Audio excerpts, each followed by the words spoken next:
conocimiento en la materia, en el derecho internacional. De hecho, ya fue por muchos años miembro del Comité Jurídico Interamericano de la OEA. Antes de dar inicio y darle la palabra a nuestra invitada, quiero pedirles a todos que conforme se vayan conectando, vayan registrando su nombre, la institución, si son de la Barra, si son de la MEDIP, o de alguna universidad o institución, algún despacho, y su correo electrónico. Y antes de cederle la palabra al maestro Juan Carlos Guerrero, nada más quiero, a nombre de la Junta de Gobierno, felicitar a nuestra excelente a nuestra maravillosa prosecretaria, porque el día de ayer fue su cumpleaños. Entonces, Cari, muchas felicidades, que la pases muy bien, esperamos que la hayas pasado muy bien, muchas felicidades, y bueno, le cedo la palabra al maestro Juan Carlos Guerrero para que presente a nuestra invitada de honor. Muchísimas gracias, Eli. Bienvenidos a todos. Hoy, como bien lo decía Eli, tenemos una invitada de lujo, la doctora Villalta. Elizabeth Villalta es abogada y notaria con un máster en Comercio Internacional, embajadora de carrera del Servicio Diplomático de El Salvador, profesora titular de Derecho Internacional Público en la Escuela Superior de Economía y de Negocios, profesora titular de Derecho Internacional Público en la Universidad Dr. José Matías Delgado, profesora titular de Protección de Datos Personales en la Universidad Tecnológica de El Salvador, conferencista y profesora del Instituto Especializado de El Salvador para la Formación de Diplomáticos, miembro del Instituto Hispano-Lusoamericano de Derecho Internacional, miembro de ASADIP, miembro de MEDIP, miembro de la Asociación Centroamericana y del Caribe de Derecho Internacional Privado, miembro del Comité Jurídico Interamericano del 2002 al 2017, como bien lo decía Eli, eso significan 15 años de experiencia dentro del Comité Jurídico Interamericano y miembro de la Comisión Consultiva del Ministerio de Relaciones Exteriores de El Salvador. Como podrán apreciar, nuestra ponente tiene una carrera diplomática y una experiencia dentro del Comité Jurídico Interamericano que es de destacarse, y el tema que vamos a platicar el día de hoy es un tema que tiene muchos aspectos altamente importantes. Primero, por la autoría de este convenio que vamos a platicar. Dos, por los trabajos que ha estado haciendo el Comité Jurídico Interamericano en esta materia al crear un nuevo documento de soft law para poder entender de mejor manera esta convención. Elizabeth, te damos la palabra, por favor. Muy bienvenida.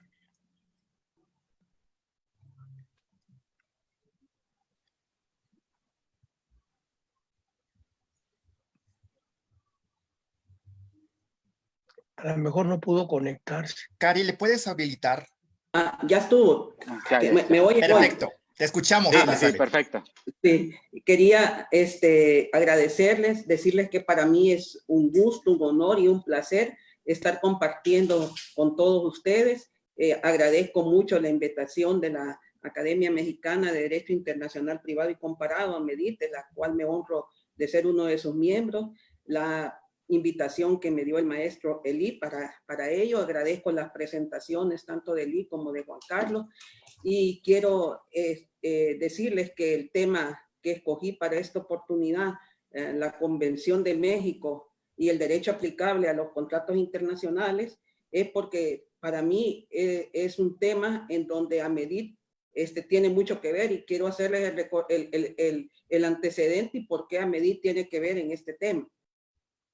Ustedes saben que el ACIDIP pues son el marco para las conferencias especializadas interamericanas de derecho internacional privado que arrancaron en 1975 en Panamá, después de que hubo necesidad de hacer estas conferencias especializadas cuando se empezó a querer hacer un consenso entre los tratados de Montevideo y el Código Bustamante. El Comité Jurídico estuvo ahí involucrado y dijo que era mejor hacer unas conferencias especializadas de derecho internacional privado y donde participaran no solo los estados, sino que también los expertos, porque ustedes son conocedores de la materia, es una materia compleja, y es así como arrancaron la CIDIP como conferencias especializadas en 1975.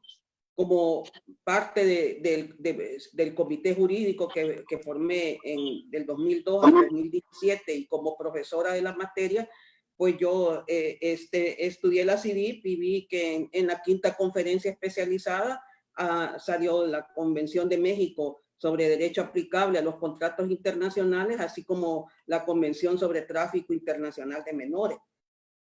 Pero fue hasta en una reunión de AMEDIP en el año 2012 que la maestra de Venezuela, Sorili Figuera, habló sobre la Convención de México. Y en ese momento me llamó mucho la atención de que era una convención novedosa, vanguardista, con soluciones totalmente relevantes para el derecho internacional privado y para la contratación internacional. Así que me dediqué a estudiarla a fondo y la llevé como tema a SADIP en el 2013, a la Asociación Americana de Derecho Internacional Privado. Ahí la presenté como ponente y vi que hubo mucho debate entre los miembros de ASADIP, unos a favor, otros en contra de la Convención de México, y entonces eso me animó más a estudiar la Convención de México. Estudié los antecedentes de la Convención, cómo surgió, y decidí llevarla como tema al Comité Jurídico Interamericano en marzo de 2014. El Comité Jurídico Interamericano, los temas o se los da la Asamblea General o se los proporciona el Consejo Permanente, pero también de acuerdo al artículo 100 de la Carta de la OEA, que establece que es una de las funciones del Comité Jurídico Interamericano, la codificación y el desarrollo progresivo del derecho internacional, y que de acuerdo al artículo 12, numeral C del estatuto de dicho comité, los miembros podemos llevar temas como iniciativa propia. Entonces, lo llevé bajo el acápite del numeral C del artículo 12 como un tema de iniciativa propia para crear un debate en el Comité Jurídico Interamericano y lograr que el tema llegara a la agenda del comité. Así en el 2014 expliqué a los miembros del comité jurídico todas estas ventajas de la Convención de México, todo el trabajo preparatorio que hubo para la convención. Es una de las convenciones donde la Organización de los Estados Americanos, como ustedes saben, ha tenido mayor participación. Este tema fue incorporado en la cuarta conferencia especializada interamericana sobre derecho internacional privado que se llevó en Montevideo, Uruguay, allá en el año de 1989, y quedó un documento denominado Bases para la Contratación Internacional. Ese documento pues era el antecedente para llevarlo después a las quintas CIDIP, y el comité jurídico que en ese momento preparaba los proyectos de convenciones para la CIDIP, el comité jurídico en los años de 1991 y 1992 preparó un proyecto de convención a cargo del relator del tema, el maestro y profesor y doctor José Luis Siqueiro. Entonces, él trabajó el proyecto de convención para llevarlo a la quinta conferencia especializada. También la OEA, como parte de sus trabajos de la Secretaría de Asuntos Jurídicos y del Departamento de Derecho Internacional, hizo un cuestionario que fue circulado para todos los estados miembros de la OEA, como trabajos previos. También hay que tomar en cuenta que para esta quinta conferencia especializada que se llevó a cabo en 1994, ya eran parte de la OEA, Canadá y la mayor parte de los estados del Caribe. Esto hacía que se diera un desafío para la organización en el sentido de que teníamos que armonizar el common law o derecho anglosajón con el civil law o derecho escrito, derecho civil. Eran los grandes desafíos en el momento para las conferencias especializadas interamericanas. Esto hizo que además, como otro trabajo preparatorio, se diera una reunión de expertos. Esta vez fue en Tucson, Arizona, en noviembre de 1993. Y de esta reunión de expertos, junto con el proyecto de convención del maestro Siqueiro, las contestaciones que habían dado los Estados miembros al cuestionario que circuló la OEA, todo esto hizo que se diera un nuevo proyecto de convención que se basó en todo lo anterior y que esto se presentara a la 5ª conferencia especializada de Derecho Internacional Privado que se celebró en la Ciudad de México en marzo de 1994. Ahí se discutió pues todo lo que era la Convención de México sobre el derecho aplicable a los contratos internacionales. Esta convención se basó en instrumentos tanto del marco universal como del marco regional. Entre los instrumentos en los que se basó la Convención de México para el marco universal, fueron la Convención de las Naciones Unidas sobre el contrato de compraventas internacional de mercaderías, conocida también como Convención de Viena de 1980, que precisamente este año es el 40 aniversario de la Convención de Viena.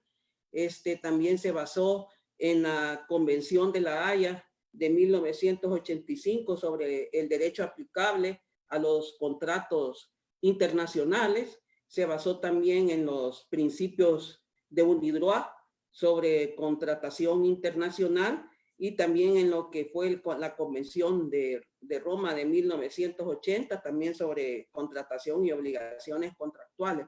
Y en la parte regional, tuvo en cuenta los tratados de Montevideo de 1889, 1890 y de 1939, 1940, sobre también de las obligaciones contractuales y la ley aplicable a los contratos internacionales. Y en el Código Bustamante de 1928, en su parte 4ª, relativa pues a las obligaciones contractuales. Y además la legislación interna de los estados de la organización. Todo esto fue el fundamento jurídico prácticamente de la Convención Interamericana sobre derecho aplicable a los contratos internacionales, que la denominaremos pues Convención de México, aunque algunos también le dicen la CIDACI. Entonces, entre lo novedoso de esta Convención de México que yo les expliqué en el 2014 a los miembros del Comité Jurídico, era sobre todo en el ámbito de aplicación, ya que la convención se refiere al derecho aplicable y no a la ley aplicable. Entonces esto hace más amplio el ámbito de aplicación de la convención, porque también incorpora a los principios de derecho mercantil internacional, a los usos y costumbres, o sea, la lex mercatoria. Entonces todo eso era parte de lo que ampliaba la Convención de México.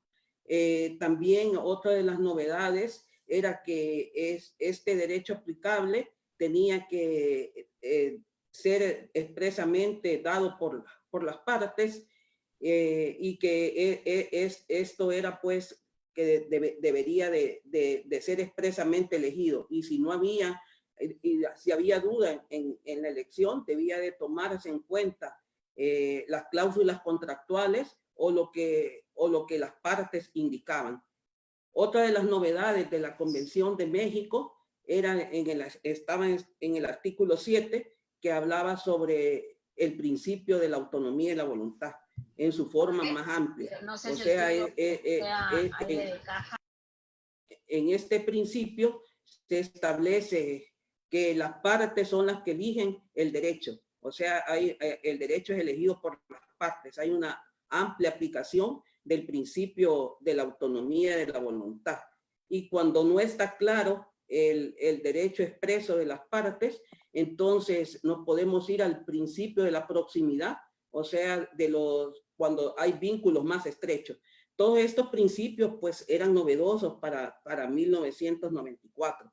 La otra novedad pues era hablar de los principios y usos del derecho mercantil internacional.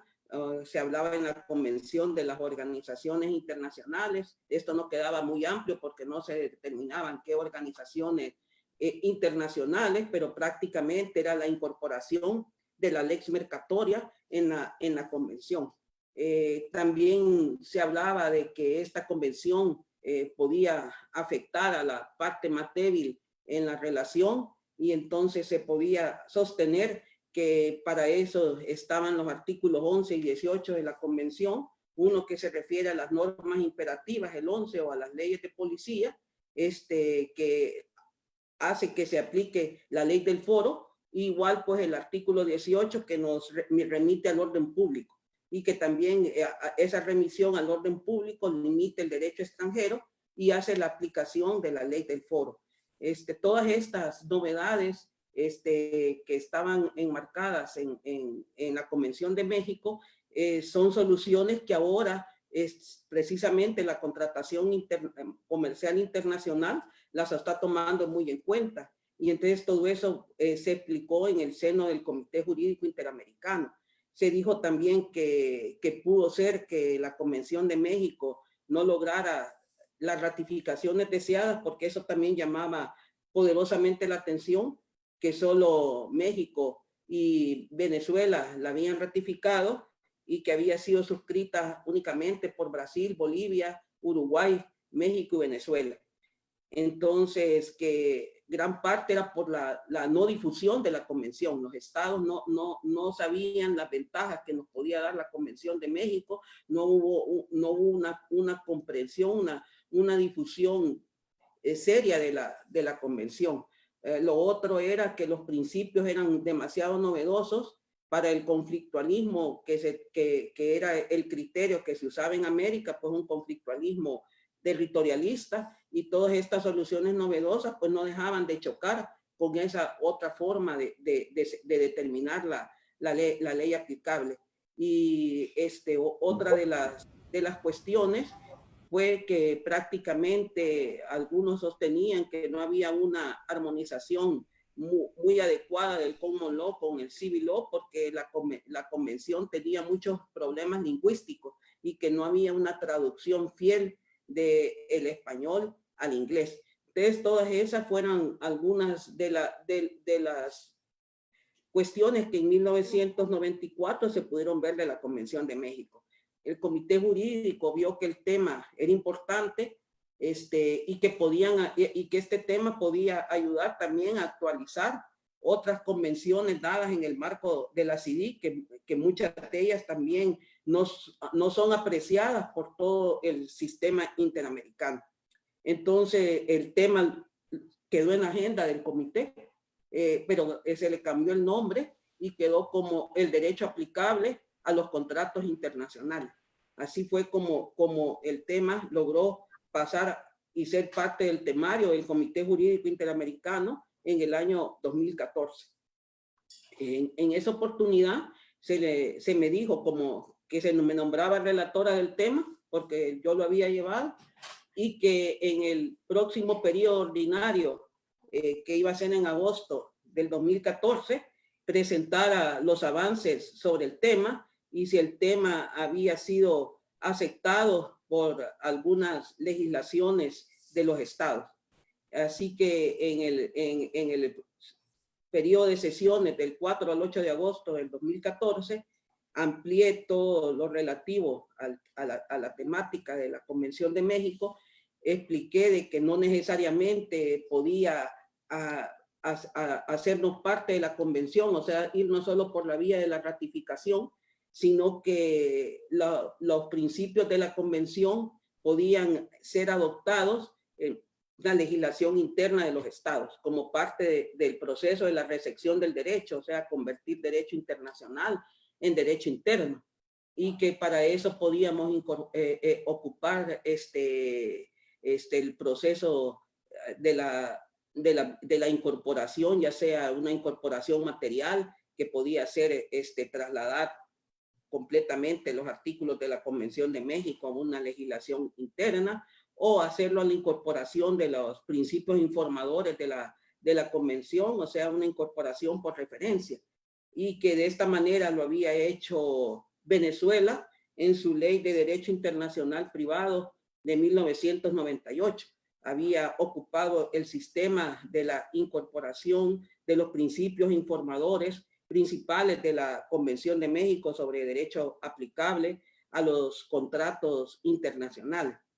Que posteriormente, en el 2014, teníamos que República Dominicana había ya adoptado una ley de derecho internacional privado, la ley de 2014 precisamente, en la cual incorporaba a dicha ley muchas de las soluciones establecidas en las conferencias especializadas sobre derecho internacional privado de la OEA, y entre ellos en la parte de la contratación internacional había incorporado muchos de los principios de la Convención de México, como ha sido el principio de la autonomía de la voluntad, el principio de la proximidad, y todo lo relativo a las normas imperativas y al orden público.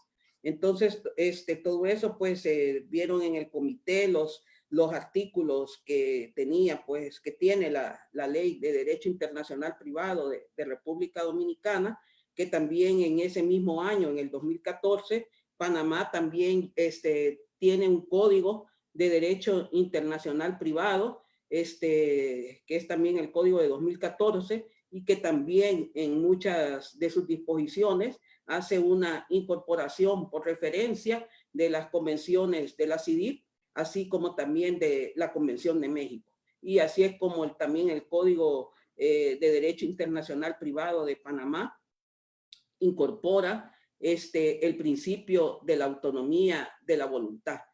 También expliqué en esa oportunidad de que ya en el ámbito universal, en la conferencia de la Haya sobre Derecho Internacional Privado, un grupo de expertos de todo el mundo estaba trabajando en los principios de la Haya sobre el derecho aplicable a la contratación internacional, y que también en esos principios de la Haya se tomaba muy en cuenta la Convención de México, o sea, la Convención Interamericana sobre Derecho Aplicable a los Contratos Internacionales, una convención que sin duda estuvo en las mesas de trabajo y que sirvió pues de inspiración a los expertos que trabajaron los principios de la Haya sobre contratación internacional.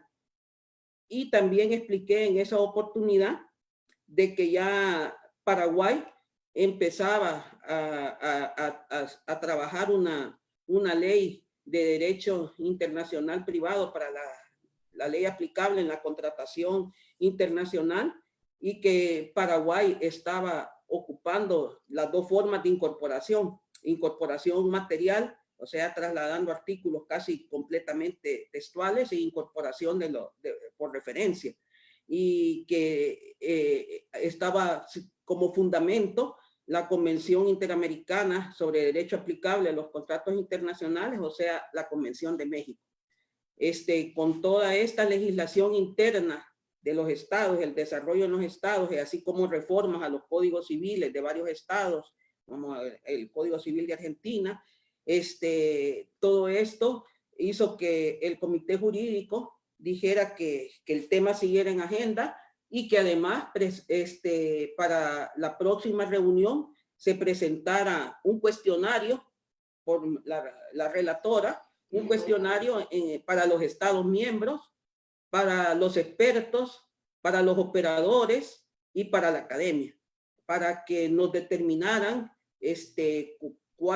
cómo podíamos seguir en el camino en este tema del derecho aplicable a la contratación, a los contratos internacionales, y cómo era la mejor manera de poder introducir estos novedosas soluciones para la contratación internacional.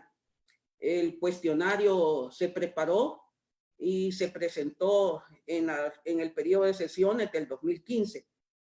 Fue un cuestionario tanto para los estados pues como para los expertos, operadores y academia, para tener una armonización con el Common Law y el Civil Law. El comité jurídico muy acertadamente también agregó como relator del tema al doctor David Stewart, que también ya se retiró del comité jurídico, ya no es miembro, pero estuvo también por mucho tiempo miembro del comité.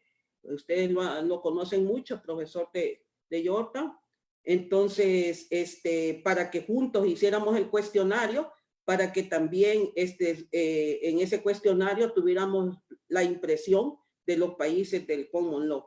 Ese cuestionario se circuló todo el año del 2015 y con lo que respondieron todos los estados, lo que respondieron los expertos, las academias y los operadores, pudimos seguir trabajando en el tema.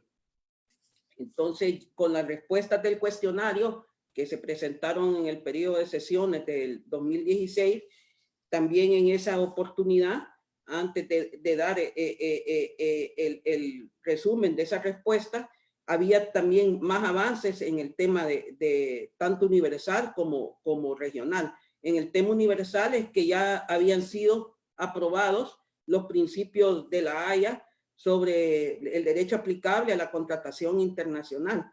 Y en la parte regional ya había sido promulgada el 15 de enero de 2015 la ley de Paraguay sobre el derecho aplicable a los contratos internacionales, sobre la contratación internacional.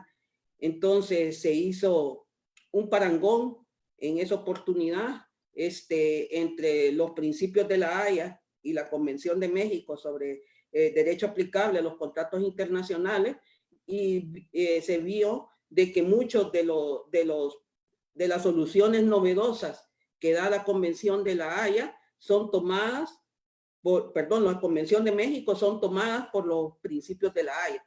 Así vemos que entre los principios de la Convención de México que son tomados por los principios de la Haya son el principio de la autonomía y la voluntad, el principio de la proximidad o de los vínculos más estrechos, también todo lo que la Convención de la Haya dice que no se aplica, como las sucesiones testamentarias, las cuestiones de familia, todo eso también no se aplica para los principios de la Haya sobre el derecho aplicable a la contratación internacional, y se toma también todo lo relativo a los usos y a los principios de derecho comercial internacional, la ley mercatoria, y también en ambos instrumentos se toma lo relativo a las normas de policía o las normas imperativas y todo lo relativo a lo que es el orden público. O sea, hay bastante similitud entre la Convención de México y los principios de la Haya.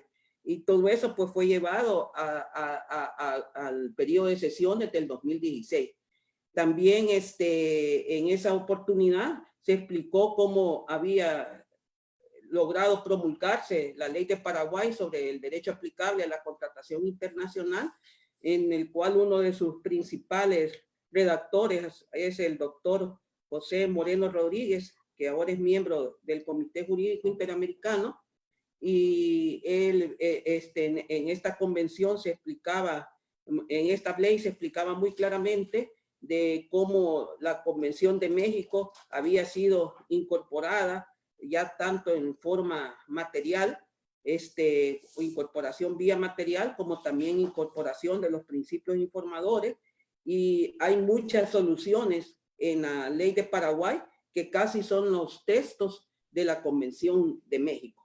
Entonces, para que vean ustedes cómo la Convención de México se ha ido incorporando, si no bien a través de la ratificación del instrumento, pero se ha ido incorporando a la ley interna de los estados. Esta ley de Paraguay se considera una de las leyes más modernas en las Américas sobre contratación internacional.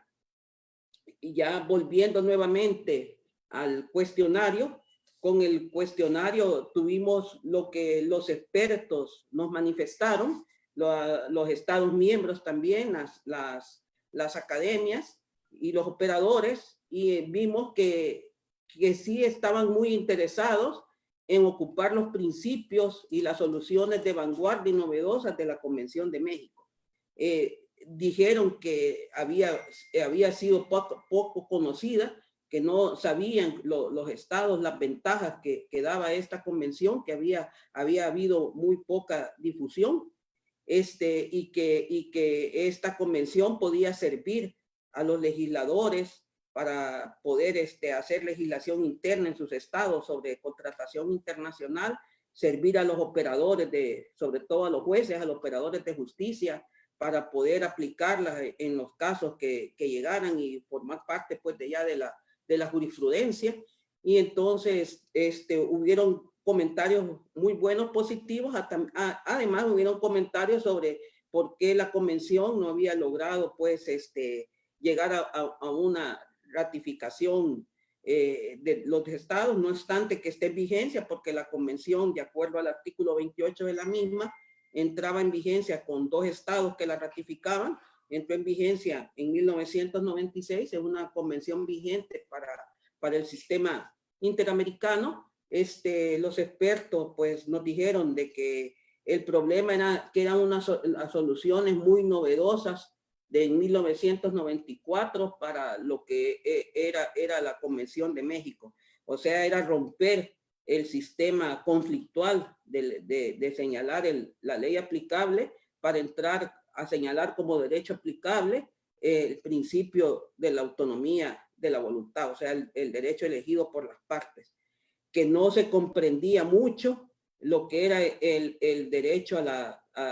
el principio de la proximidad, o sea, los vínculos más estrechos, que tampoco era muy asimilable en esos momentos el principio de la proximidad, y que también era complicado todo lo relativo a la lex mercatoria y a los principios y usos del derecho mercantil internacional. Y también nos dijeron de que había una mala traducción entre lo que era el texto de la convención en español y el texto de la convención en inglés. Y lo otro es que sintieron de que había habido una incorporación forzada del civil law con el common law, pero que eso era lo negativo pues que vieron los estados y los expertos y la academia en las respuestas que tabulamos nosotros con el doctor Stewart, para tener una síntesis de lo que nos habían dicho todos los expertos. Entonces, esto se llevó pues al comité en las sesiones del 2015, en agosto del 2015, ya en el 2016 se vio, como les digo, el resultado de todo esto, y ya en el 2016 entró como miembro el doctor José Moreno Rodríguez, un experto, doctor y profesor y académico y jurista paraguayo, que fue, como les dije, uno de los principales redactores de la ley de Paraguay. Y entonces ya el tema se nos dio a ambos como relatores para ver qué destino se le daba al tema. Ese era mi último año pues en el comité jurídico, y entonces porque el 2016, 2017 terminé, entonces empezamos a trabajar con el doctor Moreno y vimos que podía darse a través pues de un soft law, de un derecho suave, que era pues el derecho que más está dando en el sistema interamericano. Ustedes saben que en el sistema interamericano se está en el reto de cómo consensuar el civil law como el common law, y que la mayoría de últimos instrumentos han sido derechos suaves, el soft law, leyes modelos, leyes marcos, resoluciones, principios. Así, por ejemplo, están los principios de acceso a la información pública, que esos principios han servido mucho para que en las Américas tengamos casi todos los países ley de acceso a la información pública, que se sirvió como modelo, pues los principios informadores, guías, que son lo que más los estados actualmente pues aceptan en cuanto a la armonización del common law y el civil law. Incluso resoluciones como la Carta Democrática Interamericana, que no es un tratado, sino que es una resolución que se adoptó el 11 de septiembre del 2001 en la Asamblea Extraordinaria de la OEA, y se adopta pues la Carta Democrática Interamericana. Entonces, muchos instrumentos novedosos en el sistema interamericano ya no son productos del hard law, sino que del soft law. Y entonces eso es importante para que nosotros viéramos el giro del tema. Entonces se dijo que quizás lo mejor era trabajar en una guía sobre el derecho aplicable a la contratación comercial internacional. Entonces, para eso también se hizo otro cuestionario para los expertos, los estados y las academias.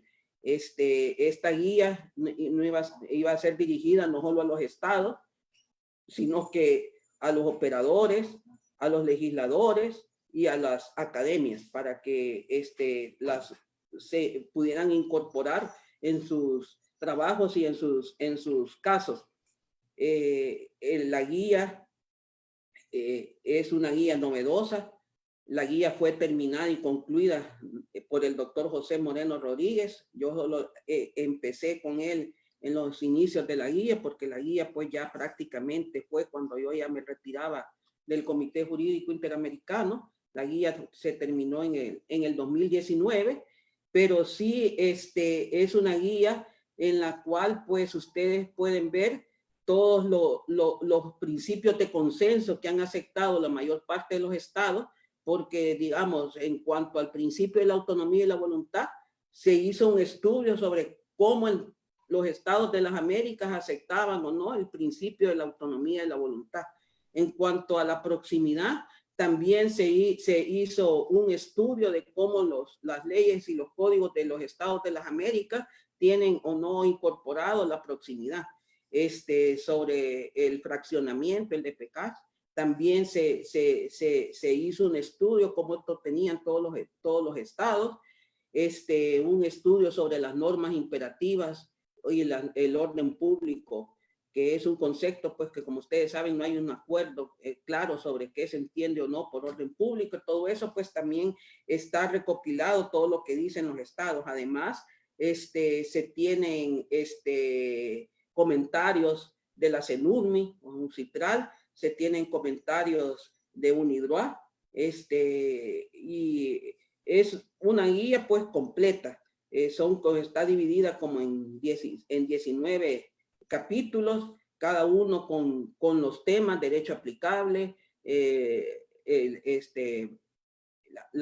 ámbito de aplicación, principio de la proximidad, fraccionamiento de los temas, el DPK, pues sí, que puede un contrato, una parte normar un derecho y otra parte otro derecho. Entonces todo eso está pues en la guía, y ya terminó, como les digo, en el 2019, ya la Organización de los Estados Americanos ya publicó la guía, donde ustedes pueden ver todo lo que se establece y cómo nos puede servir para incorporar estos principios en los estados que quieran avanzar en su legislación interna, y además a los operadores de justicia para poder resolver sus casos cuando tengan dudas sobre qué es la proximidad, qué son los vínculos más estrechos. Entonces pueden, porque la guía pues no es enorme, son como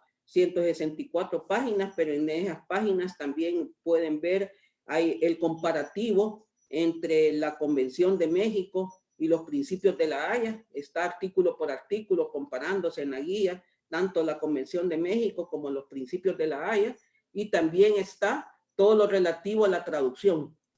¿Por qué es lo que el mundo anglosajón vio que no estaba bien en la traducción del texto al español al texto al inglés? Todo eso también está en la guía.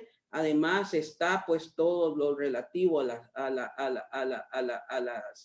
las fuentes bibliográficas. O sea, prácticamente la guía no es larga, la guía son como 130 páginas, que se trató de hacer pues una guía lo más accesible posible para el trabajo de los operadores y de los legisladores.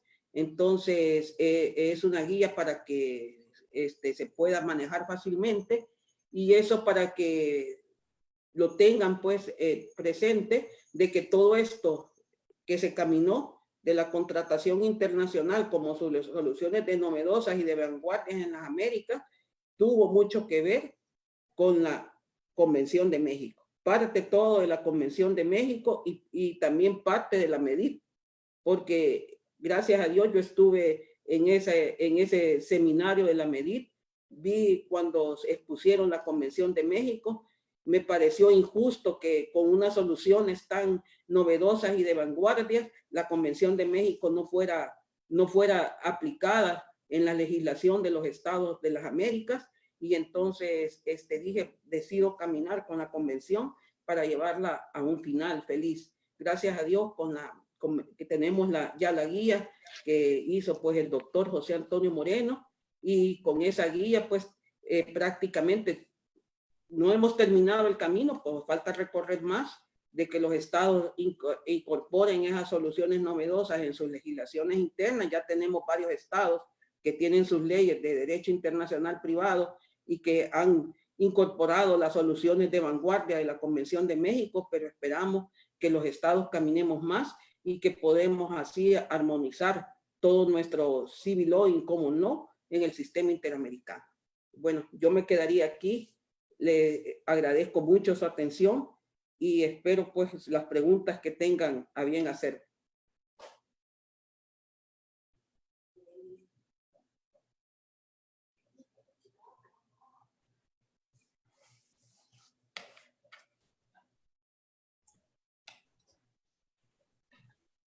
Presidente, quisiera Sí, hacer un comentario. Soy Leonel Pérez Nieto. perdón, doctor, no lo escuchamos. Que quisiera hacer un comentario. Adelante, doctor. Bueno, ya nos relató la expositora cuál ha sido el camino burocrático dentro de la OEA para dar a conocer una convención que se había aprobado 20 años antes. Y es bueno saber que finalmente se dieron cuenta que existía esa convención. Y eso, pues, para México es importante. En realidad, yo quisiera precisar que el antecedente de 1989 partió de unas bases que había elaborado un abogado argentino, Boyano, con el que la delegación de México estuvo en contacto en la época, y que sorpresivamente en 89 se echó para atrás de todo lo que había dicho y Argentina no ratificó la convención. Solamente la convención fue ratificada por Uruguay, posteriormente por Venezuela y por México. México reelaboró el proyecto, tuvo una alimentación muy importante de la reunión de Houston, no de Houston, sino de Tucson, en Arizona, y luego el que realmente introdujo la visión del derecho anglosajón fue el profesor Friedrich Juenger. Ese es el proyecto que finalmente se presentó en 94. La convención efectivamente fue absolutamente novedosa. Tuvimos, cuando la aprobamos en México en 94, un desconcierto de parte de pues la gran mayoría de países latinoamericanos, porque no aceptaban la autonomía de la voluntad. Fue una verdadera lucha el que aceptaran la autonomía de la voluntad, que ya, por lo que ha dicho la profesora Villalta, 20 años después, con todo un proceso dentro de la OEA, se logró de alguna manera irla difundiendo, digamos. Efectivamente, uno de los puntos que hay que discutir, y ojalá que pudiéramos tener alguna sesión específica en la que analizáramos la convención, que es muy importante, además de analizar la autonomía de la voluntad, es el orden público, pero en el sentido como se estableció en la convención. Es decir, la convención por primera vez estableció en el ámbito nuestro la posibilidad de que un juez nacional aplicara el orden público. Bien está la cuestión de México lo planteó de una manera muy novedosa. Sí rompimos con la fórmula tradicional de los conflictos de leyes, pero pues ya soluciones modernas, sobre todo.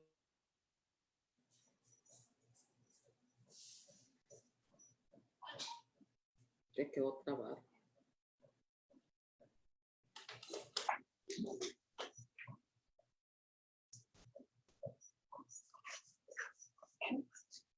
Creo que se nos perdió el doctor Pérez Nieto.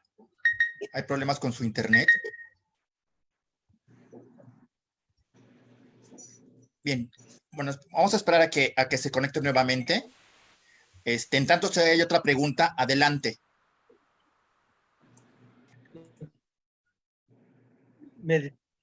¿Se me acabó el tiempo o qué? No, perdón, doctor, es que dejamos de escucharlo.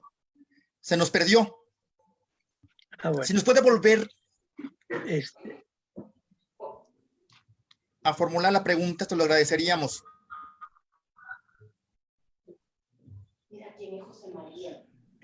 Yo no sé a dónde me quedé en la exposición, pero lo que yo quería subrayar es que sí, el principio del orden público en el sentido que lo planteo yo, sí la autonomía de la voluntad que no fue aceptada por, yo creo que el 98% de los países latinoamericanos. Hubo ahí una posición muy negativa de Argentina y Brasil,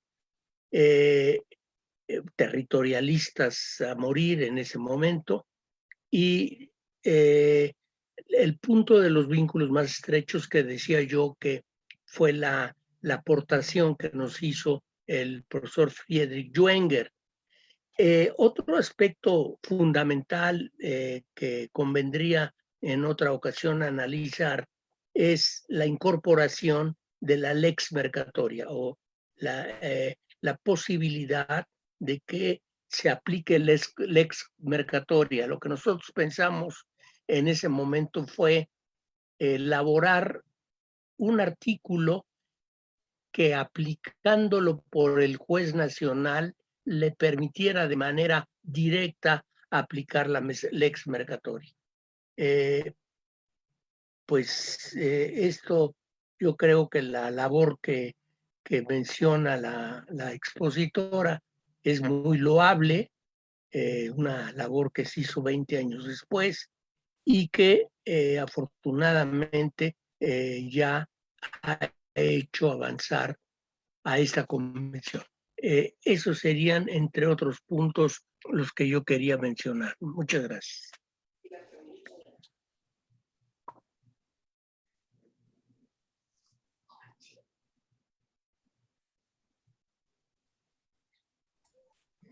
Perdón, yo quiero hacer una pregunta también a nuestra expositora. ¿Cuál realmente era el temor que tenían varios países, sobre todo en Sudamérica, sobre la libertad contractual, sobre el principio de la autonomía, de la voluntad de las partes?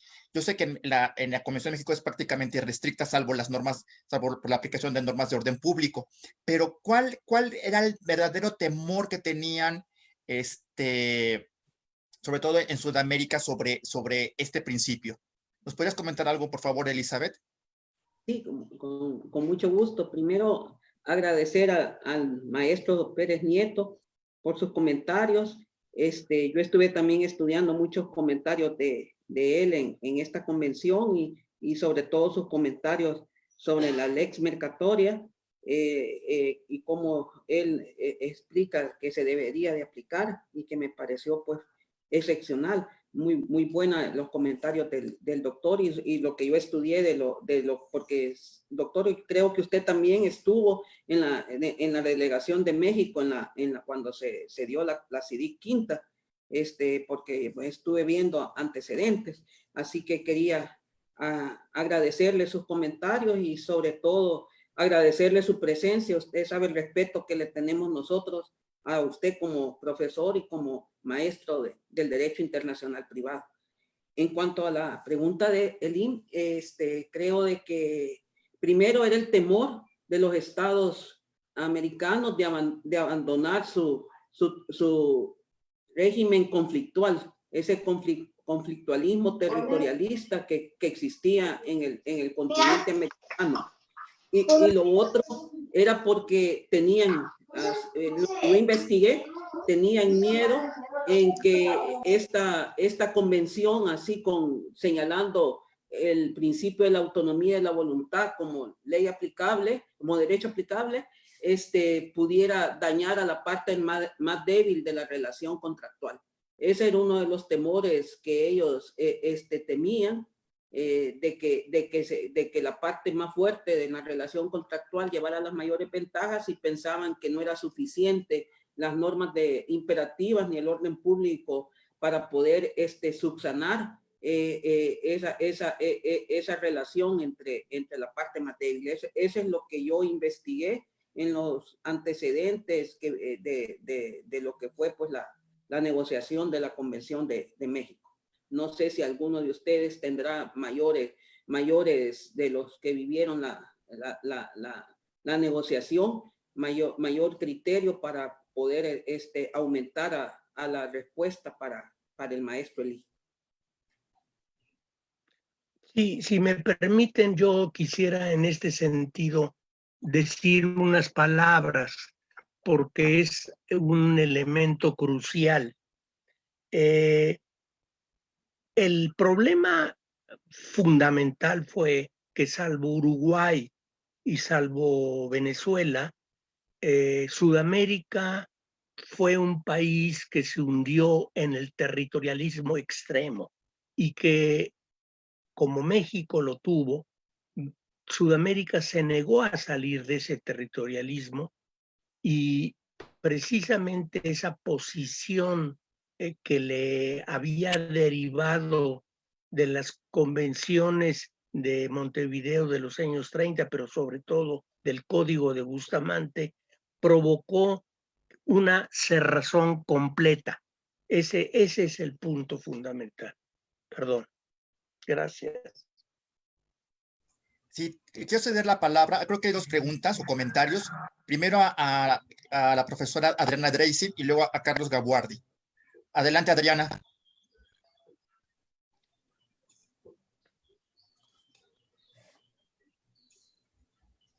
No sé si esté por ahí Adriana Dreisig. Sí, aquí adelante, estoy. Tienes la palabra. Bueno, en primer lugar, todo el agradecimiento por poder participar de esta magnífica sesión. Felicitar a Elizabeth por tan brillante exposición, y asimismo agradecer al doctor Leonel Pérez Nieto los acertados comentarios que hizo en relación a los problemas que planteábamos los países sudamericanos a la época en que se celebra esta convención.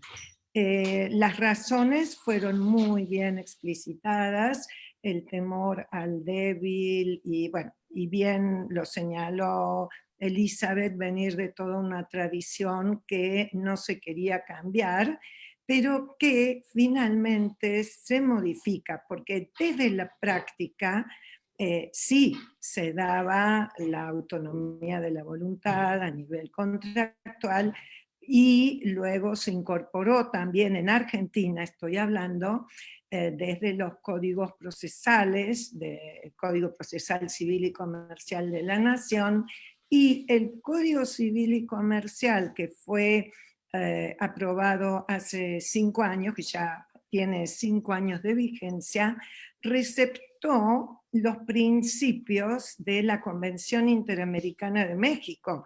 Es así que se habla de lo que señalabas, Elizabeth, también los vínculos estrechos, se blanquea claramente el tema de la autonomía de la voluntad, se habla de derecho y no de ley, se incorpora particularmente lo que señalaba el doctor en relación a la importancia que tiene la lex mercatoria, los principios como derecho aplicable. Y entonces lo que quería era dejar aquí en la reunión este cambio que hubo en la legislación argentina para que se vea que se ha avanzado sobre ese territorialismo exacerbado que sí existió años antes, ¿verdad? Así que simplemente quería hacer esa aclaración. Muchas gracias.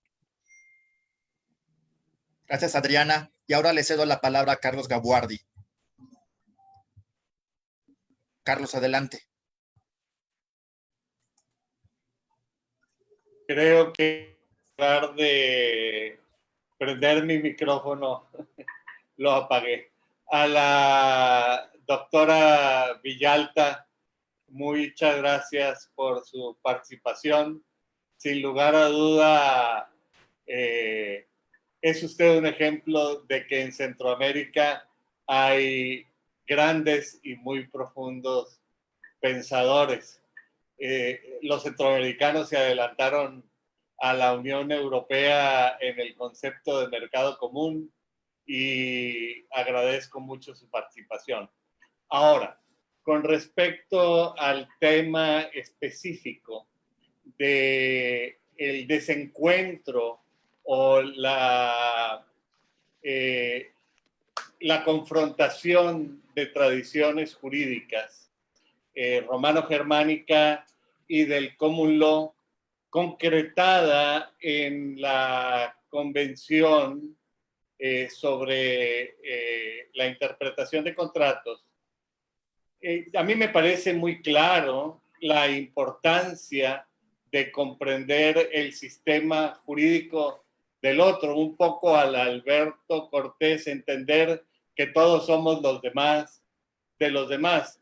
Yo quisiera preguntarle qué es lo que se está haciendo a nivel interamericano y lo que usted sepa a nivel de países para superar este problema de conocimiento de la tradición jurídica del vecino con miras a suavizar, a armonizar este tipo de problemas y por lo tanto tener un mejor funcionamiento y operatividad en el ámbito jurídico. Sí, muchas gracias por sus palabras y por su pregunta, profesor. Lo que se está haciendo ahora en el sistema interamericano, el reto que se tiene desde que en los años 90 ingresó Canadá, pues y todos los estados del Caribe, y que la OEA se ha enfrentado con lo que es el sistema anglosajón y el sistema románico. Entonces, prácticamente el sistema anglosajón no quiere mucho los tratados. Esa es la realidad. Ellos no quieren obligarse por tratados, vía tratado internacional, que ha sido la costumbre nuestra, los países del civil law, de incorporar la legislación, el derecho internacional al derecho interno a través de los tratados internacionales. Entonces, como que no tenemos mucha, por lo menos en Centroamérica no teníamos mucho la costumbre del derecho suave, del soft law, del common law. Entonces, la OEA lo que ha hecho últimamente es inclinarse más por el soft law, apostarle más al soft law, y así es como ha hecho mucha, tanto en el derecho internacional público como en el derecho internacional privado, han hecho muchas leyes modelo. Por ejemplo, la ley modelo de lavado de dinero es una ley modelo que de allí han tomado base los demás estados de las Américas para hacer sus leyes internas sobre el lavado de dinero. Por ejemplo, tenemos la ley modelo sobre garantías mobiliarias y de ahí han tomado los estados el marco de esa ley modelo para hacer sus leyes internas sobre garantías mobiliarias, o muchos los principios, los principios de acceso a la información pública, como les dije en la charla, que hemos hecho muchos estados nuestras leyes de acceso a la información. Y por eso en este tema el comité vio que quizás lo mejor en este momento era dar una guía para que los estados pudieran ver cómo incorporaban las soluciones de vanguardia de la Convención de México a su legislación interna. Pero sí, eso es lo que prácticamente la OEA ahora son los retos que tiene la armonización y unificación en el derecho internacional privado del common law y el civil law, y en el derecho internacional público de la misma forma. Si ustedes se fijan, ha habido pues un pequeño estancamiento en la CIDIP.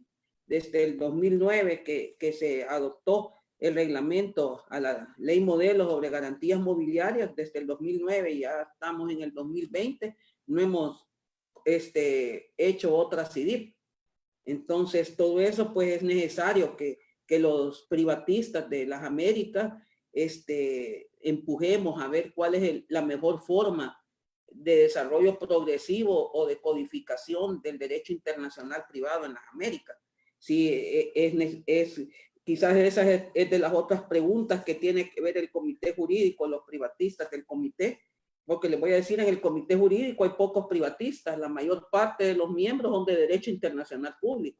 Entonces los temas de derecho internacional privado caminan poco en el comité jurídico porque los compañeros de público no conocen con detalle el derecho internacional privado. Entonces eso ha hecho que camine más lento en estas épocas el derecho internacional privado en el comité. Entonces una de las preguntas podría ser, ¿cuál es el destino de la CIDIP? Si seguimos con la CIDIP como foro codificador para el derecho internacional privado en las Américas, o si ustedes creen que debemos de seguir con un derecho suave, con un soft law, y seguir así en el desarrollo progresivo del derecho internacional privado en las Américas. Creo que su pregunta es bien importante para estos momentos en el sistema interamericano, para poder avanzar en el desarrollo del derecho internacional privado. Y más allá de los cuestionamientos al Comité Interamericano, yo quisiera preguntarle cuál es su propia perspectiva sobre esto. Que si estuviera en sus manos orientar y decidir estos trabajos, ¿qué recomendaciones son las que daría? Mire, yo pienso que la CIDIP trabaja desde 1975 que arrancaron de una manera muy efectiva, y que nosotros tenemos los americanos nuestras propias particularidades para el desarrollo del derecho internacional privado, que quizás pues no está en el mundo universal, no conocen nuestras propias particularidades. Quizá para mí sería conveniente seguir con el foro codificador, pero tal vez darle otro rumbo, y también introducir el soft law, o un rumbo también más económico, porque convocar a una conferencia especializada en el sistema interamericano da mucho gasto. O sea, porque es irla preparando cada 4 años, convocar, ya sea que un estado miembro se ofrezca a hacer la sede de la conferencia, o si no terminan, la última, ningún estado ofreció la sede, se hizo en Washington, en el seno de la OEA, la última CIDIP del 2009, la 7ª conferencia, que hasta ahí hemos llegado. Y entonces pienso que en una forma más fácil, más flexible de poder convocar a los expertos, y que trabajemos en los temas de derecho internacional privado, y que así como hubo en la Convención de México una reunión de expertos, como bien nos dijo el doctor Pérez Nieto en Tucson, entonces sería conveniente también que los expertos trabajaran, no solo los estados, porque miren, yo también soy funcionario de Estado. Los estados no conocen los miembros que van como delegados de los estados, no conocen todas las particularidades y el detalle del derecho internacional privado. Van a estas conferencias especializadas y si no se hacen acompañar de expertos en las delegaciones, entonces los temas podrán pasar, pero va a pasar así de que no lo ratifican porque no dicen internamente al Estado los beneficios que dan estas convenciones. Entonces, es importante que estas delegaciones gubernamentales se hagan acompañar también por expertos de derecho internacional privado, por los académicos, para que estos asesoren a los políticos en la forma de cómo negociar todo este tipo de ya sea convenciones o leyes modelos o principios, para que puedan pasar y también incorporarse a las legislaciones, porque eso pasa mucho no como en el tema del derecho internacional público, que son convenios y tratados más políticos, que los estados los ocupan más cuando estos son ratificados, pero el derecho internacional privado, los estados tienen que saber la importancia y para qué nos están sirviendo. A veces no le sirven a la parte gubernamental, a la ejecutiva, sino que a veces le sirven más al órgano judicial. Y el órgano judicial no participa en estas reuniones. Por eso ustedes van a ver muchas de la CIDIP, como la ejecución de sentencias en el extranjero, la de los de cheques y pagarés, las de letras de cambio, la de las normas generales de derecho internacional privado, y si todos estudiamos los ratificantes, vamos a determinar que son bien pocos todos los ratificantes. Entonces, creo que son más de 26 instrumentos los que han dado las 7 CIDIP en el continente, que yo creo que varios de ellos deberíamos de volverlos a retomar y ver la importancia que estos tienen en la parte judicial. Fíjense que, vaya, por ejemplo, yo trabajé un tiempo en la Corte Suprema de Justicia en una unidad que se llama la Unidad de Asistencia Técnica Internacional, donde se tramitan los suplicatorios en materia civil y penal y la extradición. Entonces, en los suplicatorios me di cuenta que solo ocupaban el Código Bustamante. Entonces, ahí vi que era necesario hacernos parte de la Convención de Exhortos sobre Cartas Rogatorias y el protocolo a la Convención de Exhortos sobre Cartas Rogatorias. Y ya hoy somos parte de tanto de la convención como del protocolo, y hoy los suplicatorios civiles se van más rápido porque los hacemos con los pasos que da la convención. Y así, si fuéramos parte de las convenciones sobre ejecución de sentencias en el extranjero, todo eso ahora con todo este tema de la migración y qué cantidad de gente la que se va a otros estados, y que empiezan a hacer actos judiciales y que hay que hacer los famosos pariates, o sea, los exequatur de las sentencias pronunciadas en el extranjero. Entonces fuera más fácil si fuéramos parte de las convenciones. Entonces todo eso, pero como les digo, a veces en las direcciones jurídicas de los estados, de los ministerios de relaciones exteriores, no ven la importancia pues del derecho internacional privado, que sí lo ven los expertos. Por eso yo veo que muchas cancillerías de América es muy bueno que tengan como asesores externos expertos en derecho internacional privado. Yo eso lo veo excelente y sería un ejemplo digno a copiar en todas las cancillerías de nuestros estados, de que hubieran asesores externos de las academias. Muy bien, hay 2 preguntas más, una por parte de Graciela Yolanda Zabaleta Armas de Perú, y otra por la doctora Nuria González. Entonces le cedo la palabra a Graciela Zabaleta de Armas. Muy buenas tardes, muchas gracias, es muy interesante la exposición, muchas gracias Elizabeth y a quienes han organizado el evento. Me parece la atinencia a la Convención de México muy importante respecto a los cambios, sobre todo en la parte correspondiente al derecho aplicable en el ámbito vale la redundancia, el ámbito de la aplicación de la Convención de México. Nosotros en Perú tenemos incorporada la Ley de Derecho Internacional Privado en nuestro libro 10 del Código Civil de 1936.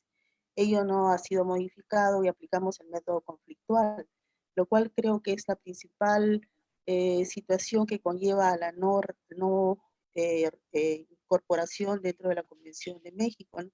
En tanto, la Convención de México comprende una aplicación mucho más amplia, un ámbito de aplicación mucho más amplio, no reducirse solamente a una aplicación del método conflictual de determinar ley aplicable. Entonces me parece importante la exposición de hoy día y la llamada de atención sobre la importancia de esta Convención de México, en tanto en la época en que estamos viviendo, el derecho de comercio internacional ha ido incorporando nuevas instituciones, los contratos, por ejemplo, denominados y nominados, que ya se están insertando en nuestro sistema jurídico, se están aplicando, como también el tema de los Incoterms, que aun cuando no es obligatorio, esto de manera facultativa se incorporan en los contratos de compra-venta internacional, considerando su importancia en la determinación del riesgo. Entonces, considero que todos esos elementos, además de la ratificación de la Convención de Viena de 1980 y la CIDID, de las cuales es parte de Perú también, el Tratado de Montevideo, me parece importante unificar criterios, presentar unas normas uniformes que a nivel interamericano podamos aplicar, considerando incluso las situaciones que ocurren en épocas como la que estamos viviendo de pandemia, que es necesario agilizar el comercio internacional y también la solución de las controversias, no limitarlas a un derecho aplicable. Pero ello también implica no solamente la revisión de la legislación interna en nuestros respectivos países, sino también promover una capacitación, como ustedes han señalado muy bien, ¿no? Casi no hay especialistas o no hay conferencias, no hay congresos sobre el ámbito del derecho internacional privado en muchos de nuestros países. Si bien es cierto, ASADIP es un foro que permite, ¿no? Revisar estos temas, emitir opiniones, que formula proyectos como es el que ha presentado la doctora Elizabeth ante la OEA. Pero es importante la capacitación, ¿no? Y dentro de ellos la capacitación de los magistrados, quienes son los que realmente van a resolver estas controversias, ¿no? Y hay mucho, a diferencia de Argentina, que creo que ya algunos de sus magistrados o sus tribunales están incorporando la lex mercatoria en el ámbito del Poder Judicial, ¿no? Muchos de nuestros países son reticentes, el Poder Judicial de nuestros países, a aplicar como fuente de derecho. Bien, entonces yo agradezco realmente y quisiera hacer una pregunta a la doctora Elizabeth. ¿Qué podríamos hacer los estados, ¿no? Quienes no somos parte en esta Convención de México, además de lo que, de acuerdo a cada uno de la situación normativa de nuestros países, podemos considerar, ¿no? Si es que podría la OEA, en todo caso, promover un foro a fin de comentar este tema de la aplicación de la Convención de México y de qué manera podríamos promover la mayor participación de los estados a nivel interamericano. Muchas gracias. Sí, muchas gracias a la doctora Zabaleta del Perú, de Trujillo, por sus comentarios y por su pregunta. Una de las cuestiones que podríamos hacer es revisar y analizar la guía aplicable a la contratación comercial internacional, de que el año pasado, el 2019, terminó el Comité Jurídico Interamericano con el relator, el doctor José Moreno Rodríguez, y ahí ustedes pueden ver que está dividida pues en 17 acápites y cómo los estados han ido ocupando cada uno de los principios, como es la autonomía y la voluntad, como es el de la proximidad, como es la cuestión del orden público, las normas de policías, lo que queda fuera de la convención. Entonces, eso nos ayuda mucho para saber qué podemos hacer en nuestros países y si queremos avanzar en una contratación internacional vanguardista, incorporar esos principios, como les decía, como lo hizo Venezuela, República Dominicana, Panamá, Paraguay, que emitieron leyes de derecho internacional privado o códigos de derecho internacional privado o reformas como lo hizo Argentina, su código civil y comercial. Y sí sería bueno un foro de capacitación, o sea, sería bueno el Departamento de Derecho Internacional de la OEA, que de la Secretaría de Asuntos Jurídicos, es el que trabaja con el comité jurídico y el que ayuda al comité junto con su departamento para poder hacer este tipo de reuniones. Sería conveniente tener una reunión para poder ver las ventajas de esta guía, en la que sería conveniente que el doctor Moreno Rodríguez, que es el que terminó y prácticamente pule toda la guía, que él explicara la mejor forma de cómo se podría incorporar en la legislación interna de los estados. Pero me parece excelente tener capacitación y un foro sobre la ventaja de ya hablar solo sobre la guía. Y cómo está dividida la guía y cómo los estados tienen su información sobre los distintos artículos que tiene la guía. Eso le va a favorecer no solo a la academia, a los profesores, sino que también a los legisladores y a los operadores de justicia. Yo creo que eso es importante. Gracias, Graciela. Muchas gracias, doctora Elisa Villalta. Sí. Ahora, había otra pregunta por parte de la doctora Nuria González. Adelante, Nuria. Sí, muchas gracias. Bueno, pues yo me uno a las felicitaciones que le han hecho a Elizabeth Villalta por su exposición y bueno, agradezco también los siempre atinados y pertinentes comentarios del doctor Leonel Pérez Nieto y en esta ocasión también de Adriana Dreising, Carlos Baguardi y ahora nuestra colega de Perú, Graciela Zabaleta. Yo más que nada unirme a una expresión que acaba de hacer Elizabeth Villalta en cuanto a los foros de codificación y la tendencia que está teniendo el foro de codificación regional. Yo soy una amante del foro de codificación regional que representa la OEA, porque de alguna manera aterriza las necesidades concretas de nuestros estados latinoamericanos. Pero también entiendo, obviamente, que los foros de codificación universal, al tener un mayor número de estados, partes que lo firman y ratifican, obviamente siempre son más efectivos a la hora, digamos, de implementarlo. Pero celebro la tendencia, como ella expresaba, de que en este caso el foro de codificación universal regional tiene esa tendencia, como lo tiene desde hace muchos años la Conferencia de La Haya de Derecho Internacional Privado, a implementar instrumentos internacionales de soft law, de derecho suaves, ¿no? Porque, bueno, tenemos normativa internacional de hard law, convenios internacionales de mucho valor, como es este el que tenemos comentando el día de hoy, pero que pasan los años y que se quedan de alguna manera, pues, no sé si obsoletos, pero fuera de la práctica, del cual, digamos, fueron gestados o fueron creados en su momento. Entonces, esta complementariedad entre nuestros instrumentos de hard law y los instrumentos de soft law es fundamental, aunque sabemos que, bueno, las dos principales características del soft law es, en primer lugar, tiene una falta de poder de vinculación directa, que para mí eso no es ningún problema, pero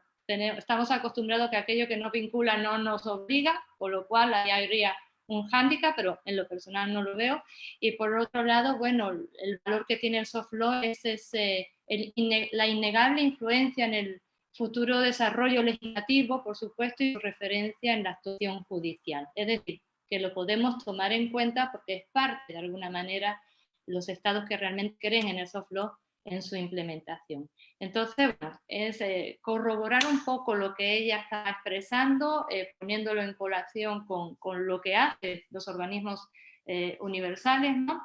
Y también, pues, ahora acababa de expresar también la profesora Zabaleta de Perú el tema de la capacitación, fundamental.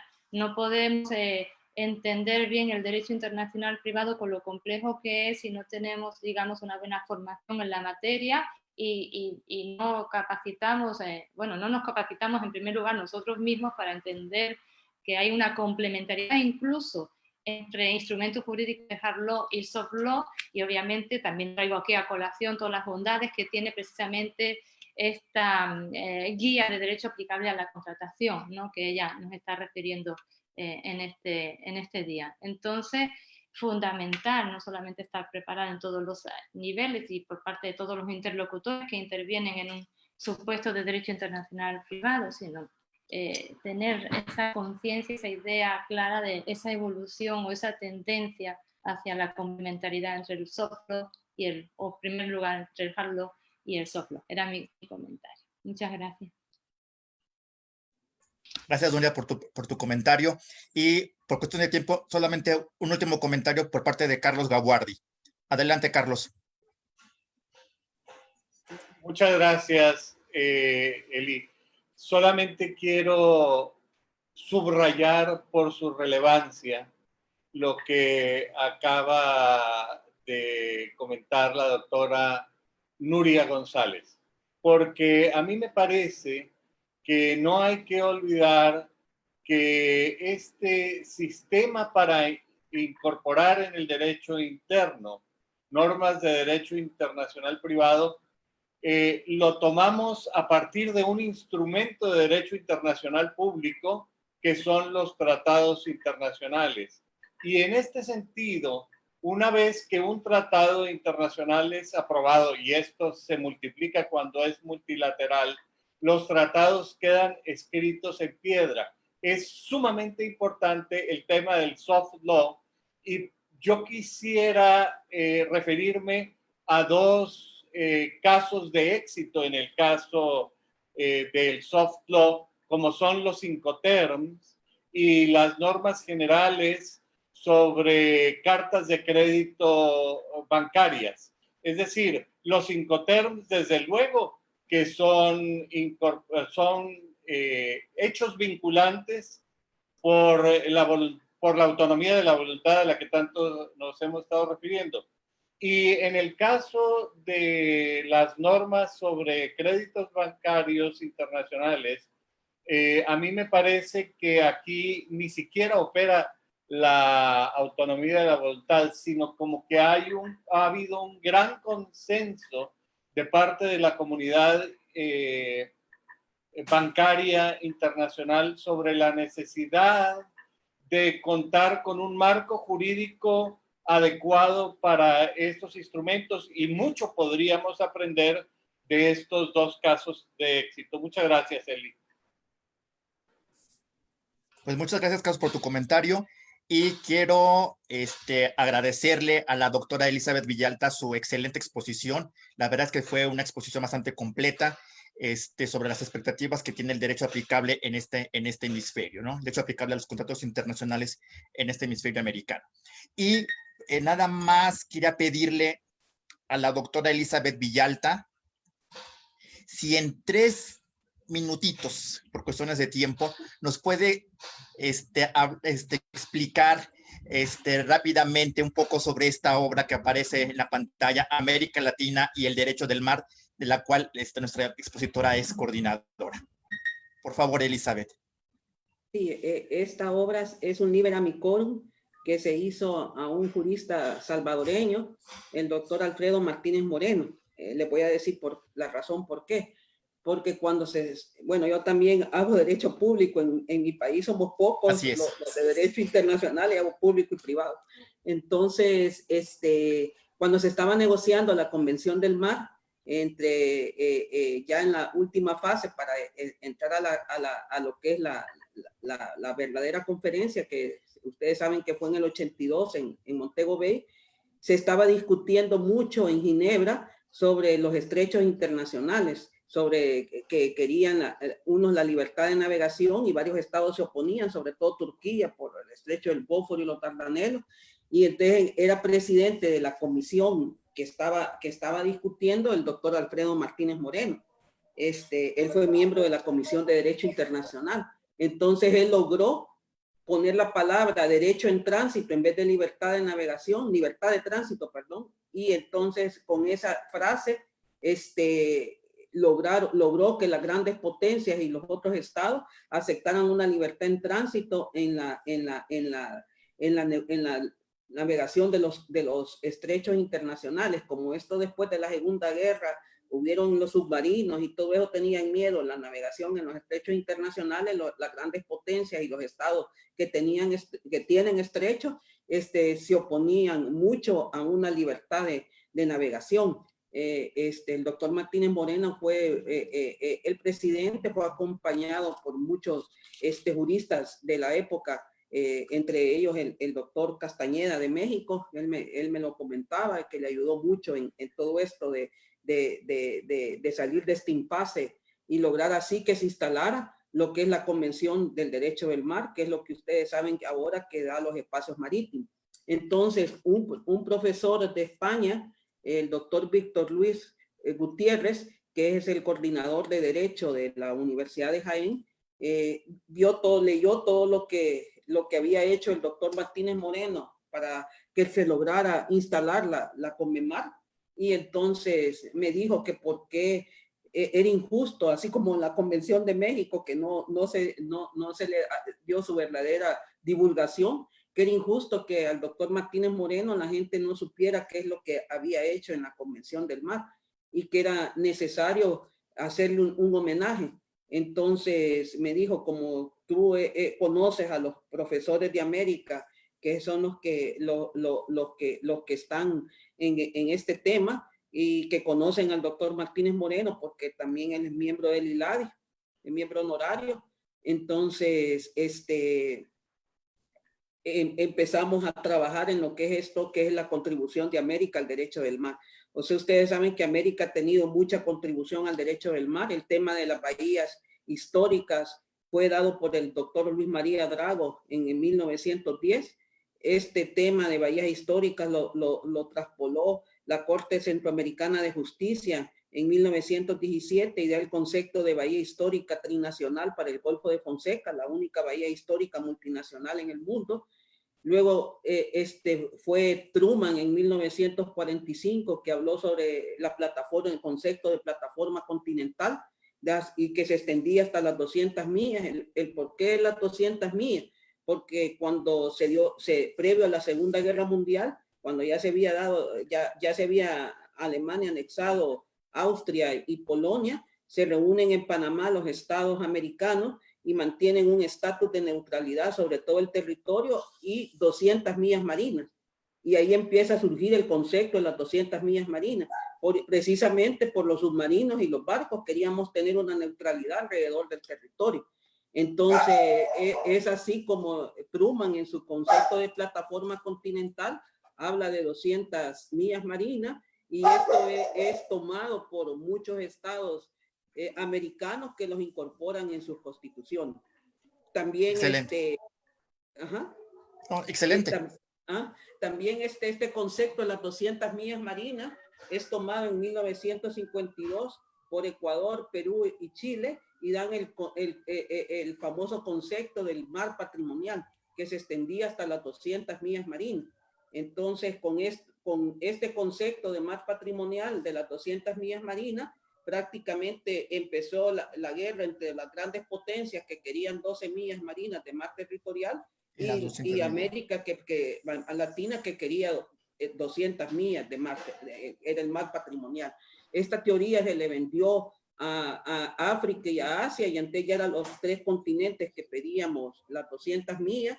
Los africanos hablaban de una zona exclusiva, y entonces la transacción que se dio en la Convemar fue un mar territorial de 12 millas y una zona económica exclusiva de 188 millas. Si ustedes suman 188 y 12, dan las 200 millas. Entonces todo esto fue hecho por los juristas latinoamericanos. O sea, entonces por eso es que se da este libro, La Contribución de América. Si ustedes se fijan, ahí están los grandes juristas de América Latina escribiendo ellos sus temas en homenaje al doctor Martínez Moreno.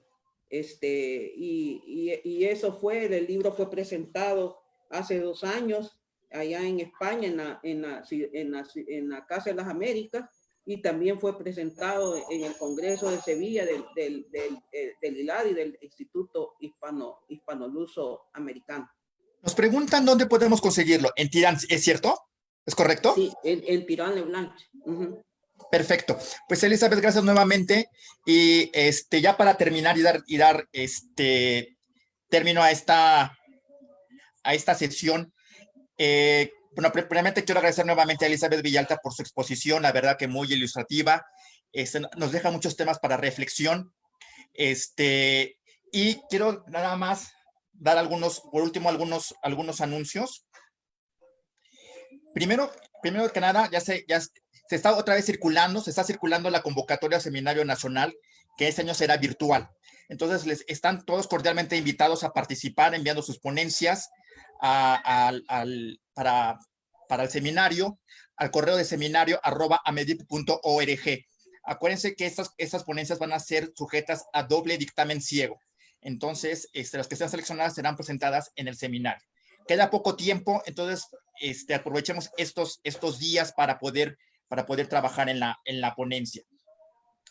También le pido a los miembros de la academia que nos hagan llegar sus comentarios respecto a la ley modelo de Derecho Internacional Privado que elaboró la academia, precisamente para podernos reunir virtualmente y poder empezar a hacer la nueva revisión a esta ley modelo. Y por último, quiero enviar saludos a Baja California, San Luis Potosí, Sinaloa, Nayarit, Yucatán, a Perú, Argentina y España. Y por último, agradecerles a todos y a cada uno de ustedes su tiempo, su disposición por habernos acompañado el día de hoy. Y nuevamente, muchísimas gracias por estar aquí presentes. Les deseo una feliz tarde de jueves y que tengan muy buen provecho. Muchísimas gracias y nos vemos en 15 días. Hasta luego. Saludos a todos. Gracias, saludos desde Tijuana. Saludos a todos, hasta luego. Nos vemos, Carlos. Adiós a todos. Gracias. Nos vemos, Betty. No olviden enviar sus comentarios de la ley modelo, por favor. Sí, por supuesto. Gracias, Betty. Muchas gracias, doctora Elizabeth. Un gusto escucharla. Cuídese mucho. Adiós, Eli. Nos vemos.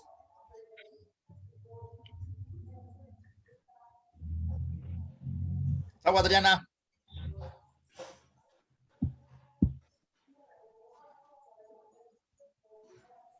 Sí.